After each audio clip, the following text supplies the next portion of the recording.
Hello lovelies, welcome back to my channel. Today we are going to be learning how to sew this beautiful bustier. In the previous tutorial I showed you how to draft this bustier in a very detailed way.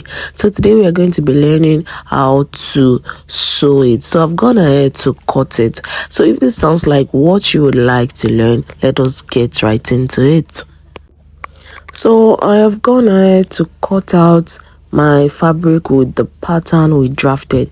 If you haven't seen the tutorial on how to draft this bustier, please do well to check my channel so that you understand exactly what we are doing. Under 20 minutes we are going to finish sewing this, so just follow me step by step. So I went ahead to add ½ inch to all of the sides for my joining allowance.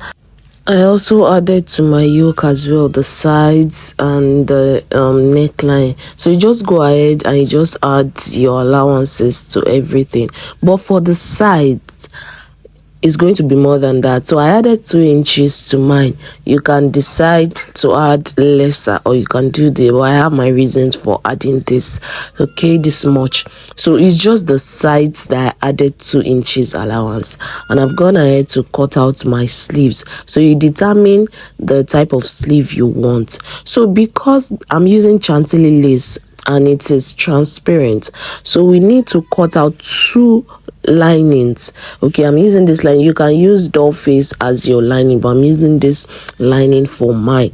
So that means we are going to be having 1 chantilly lace and 1 lining as the main fabric, because we are going to be adding wadding to it. So if we do not add another lining to it, our wadding is going to be showing or our cup, so it doesn't make any sense, you understand?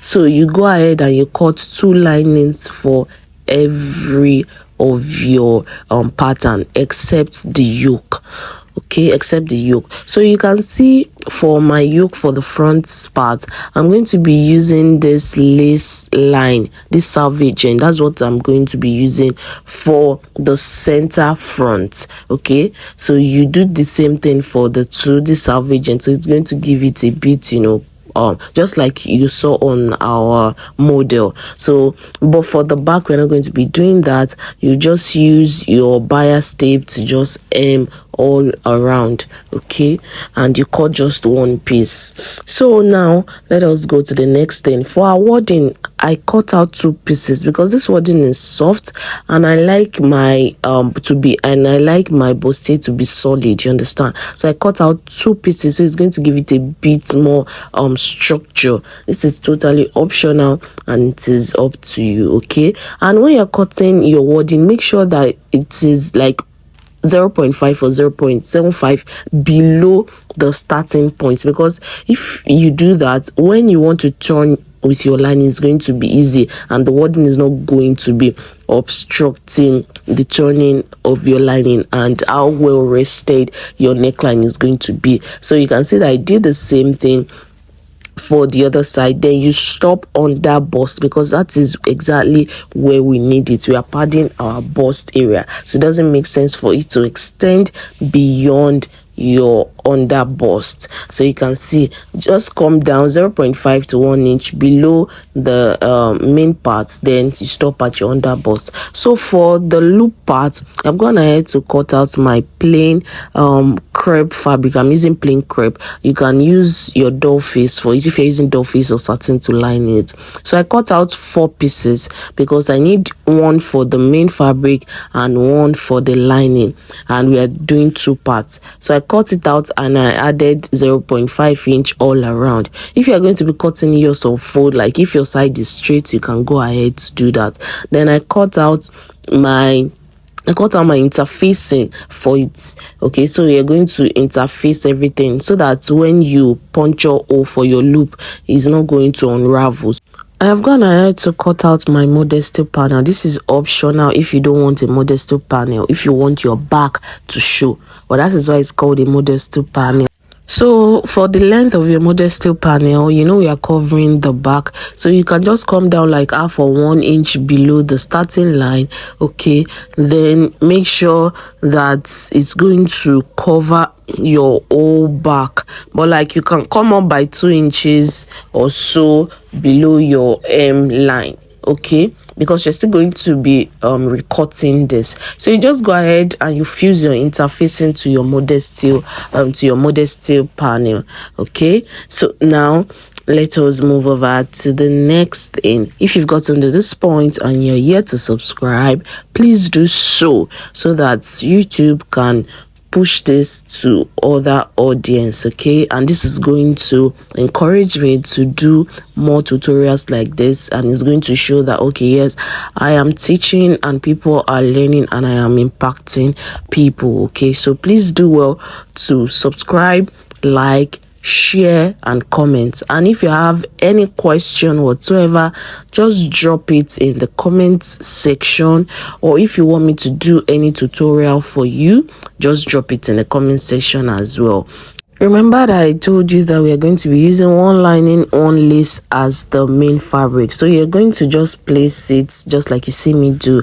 And some people used to use gum to just hold it together. Some use hemming gum, and some will stitch around it, and some will use pin.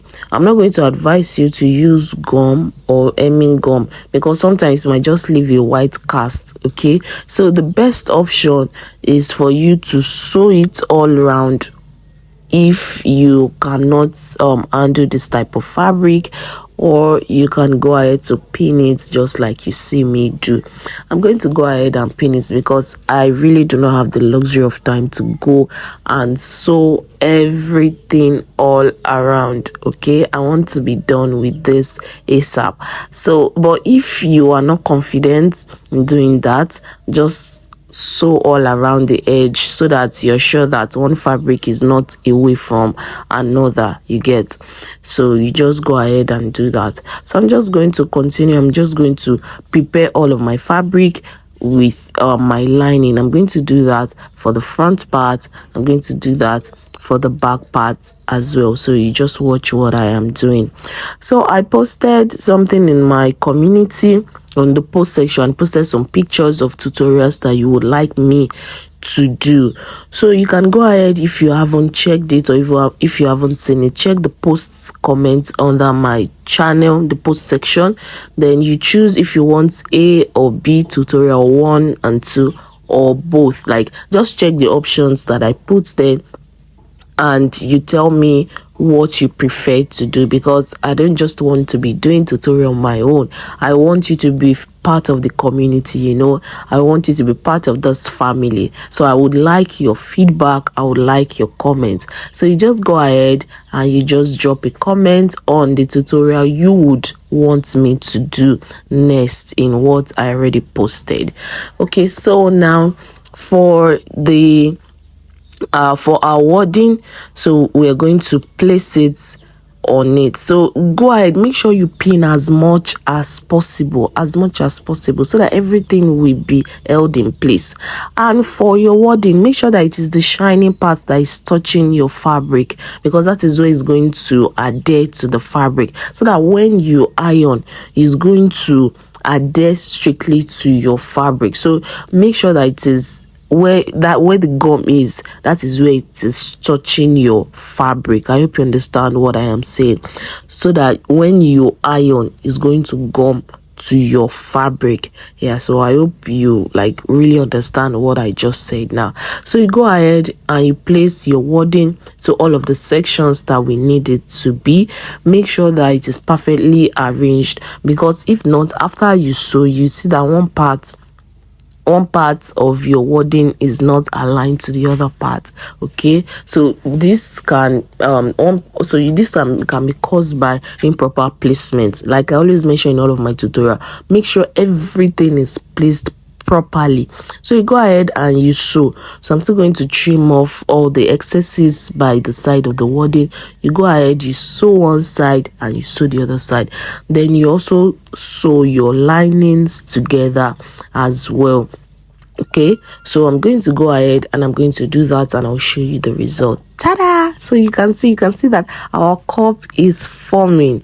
Okay, this is the power of using double wadding. So you can use bra foam as well. That is even going to give it more structure. Okay, because what they are doing now is inferior, so you just have to try to double up everything, all of the materials that you are using. It's really sad. Okay, so now we are going to be joining our yoke to the lower part.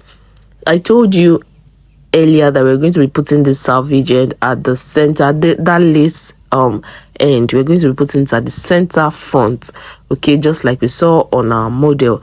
So you just make sure that you're placing right side facing right side, and you pin. Like I said, you can't over pin. It's very important that you hold your fabric in place.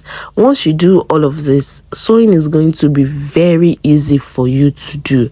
If you've been following me, you know that I always emphasize on pinning and fabric placement.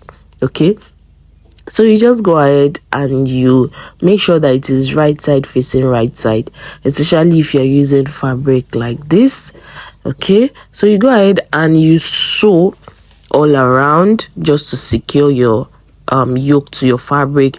Then you place your lining on it like this and you sew.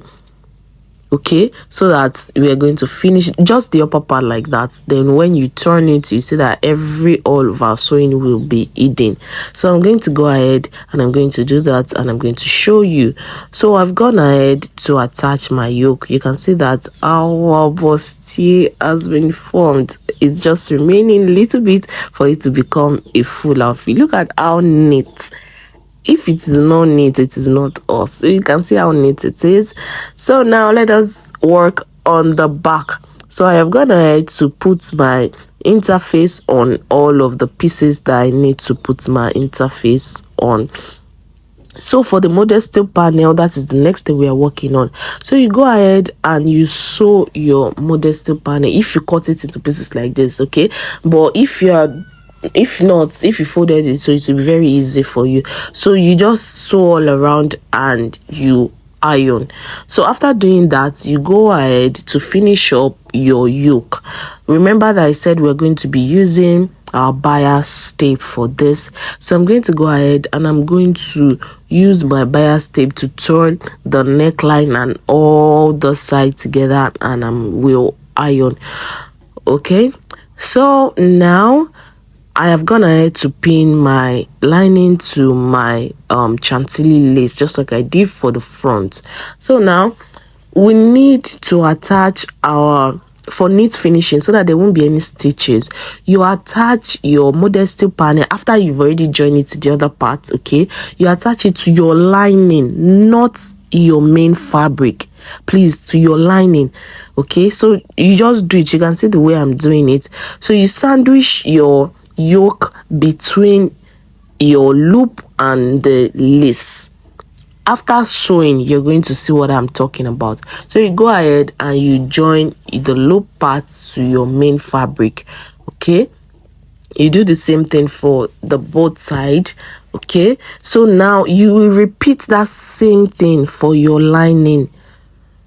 And when you're joining this, you remember that your lining does not have right side and wrong side. Like if you're using lining that does not have, okay, make sure that you are sewing opposite of the other, so that you don't end up sewing too right or too left. So after you've sewn one, place it on the on your machine, your tabletop, the tabletop of your machine, and you use it to sew the other side, so that you're sure that you're sewing the opposite of each other. That is another trick. Remember, we always give trick here. So now we are going to be attaching our yoke just like we did for the front. I told you, like under 20 minutes that you're done sewing this. So you attach your yoke to your, after you've attached the loop part to your fabric, to your lace. I hope you understand. Just follow the steps, everything I've done step by step. I'm just doing it so that it's going to be faster. So you also attach it to your fabric the same way we did for the front. Okay, so you sew all around, then you sew the side like so. So it's just as simple as that. Sew the upper part and you sew the side. You repeat the same thing for the other side as well. So it's as simple as that, and you sew the side, then you turn it over and you give it a good press. So I'm going to go ahead and do everything I have said. If you're confused, you can go over and watch it again and I'll show you the results. Ta-da! You can see that we are almost done. This is looking all good, man. So you go ahead and you give it a very good press. Look at the inside of this. If it is not neat, it is not that easy. If it is not neat, it is not that easy. You can see how neat this is. Now you can see what I'm talking about for the modesty panel. You can see that I attached it to my lining. You can see how it says. You can see the inside also is very neat. So you go ahead and you give it a very good press. Okay, give it a very good press. Now what is left for us is to attach the front and the back together. So you attach your shoulders together. Make sure it is right side facing right side. So you attach the shoulder for the left, you attach the shoulders for the back. And before you do that, you go ahead, you iron, then you create channel for your bonings. Okay, you create channel for your boning, and make sure you have your boning with you, so that the channel, I'm going to be using this plastic boning, so that the channel you're going to create is not going to be tighter or bigger than your boning. So you go ahead and you create the exact size that is going to fit your boning. Okay, so you do that and you iron it out if you are using this plastic boning, but that is what I'm going to be doing. Okay, you can decide to use rigiline boning, but you're not going to go through this route. Okay, so you're going to be sewing because they sew on boning, but that is for another tutorial. If you like me to show you how to do that, and I already created a tutorial on how to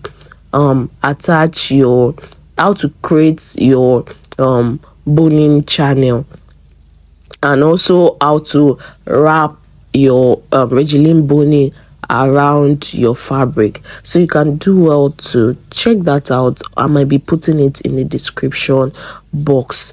So now, after you've attached your shoulders, the next thing is to join our sides. Remember that it is one lining, one lace that is our main fabric.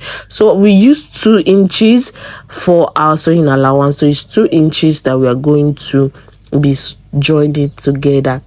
Make sure that it is fabric to fabric. Do not join your lining to your fabric. Okay, so after you've joined your fabric to fabric together, the next thing is for you to join your lining as well. So it's as simple as that.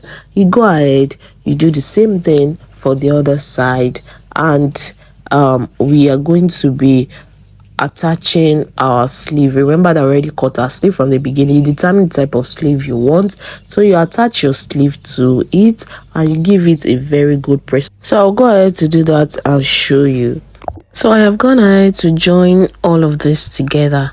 So the next thing for us to do is to give it the shape that we desire at the hem. So this is totally optional. If you don't want that, you can just go ahead and just finish it up.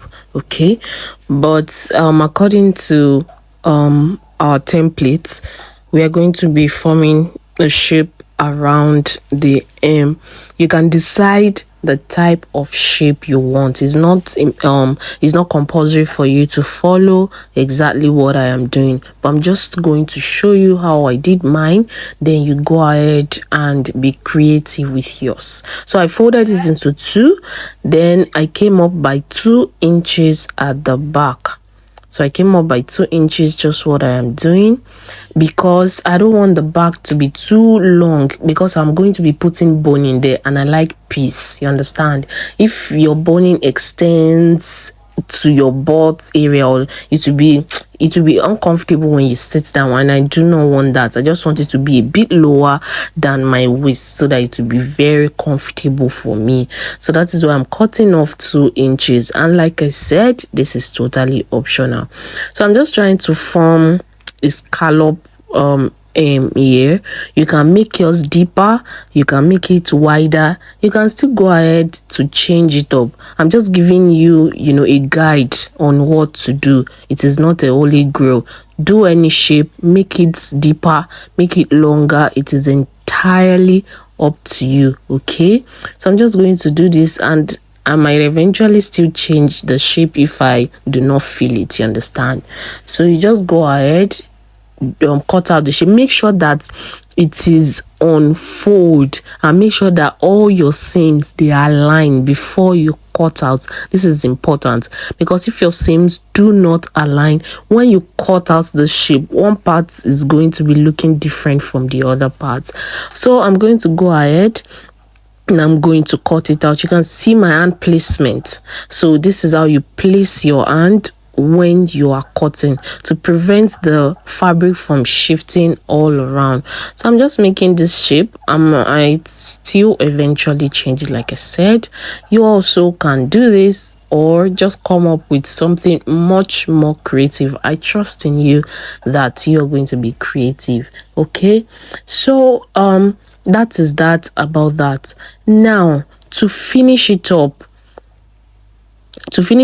you need your bias tape, or you can, if you're using satin for your lining, you can cut out just a small strip. But before you do that, you put your bonings there, because now we want to close the hem. So make sure you put your boning and everything is already in place before you seal up your hem. So you can decide to place your bias from the back and then you bring it to the front. Okay, then you sew all around. This is going to take a lot of time. Just do it patiently and carefully. Or if you don't want your bias to show, you can just start from the opposite, from the right side, and then you flip it to the inside. I don't know what I'll be doing yet, okay, but that is how to finish up your hem. So now this is the final result. As you can see, isn't this lovely? This is beautiful. So I'm going to appreciate if you do yours as well and you tag me. So thank you so much for watching. Make sure you're creative about yours. You can even embellish it, do however you want it. See you at the top. Make sure you drop a comment, like. Bye.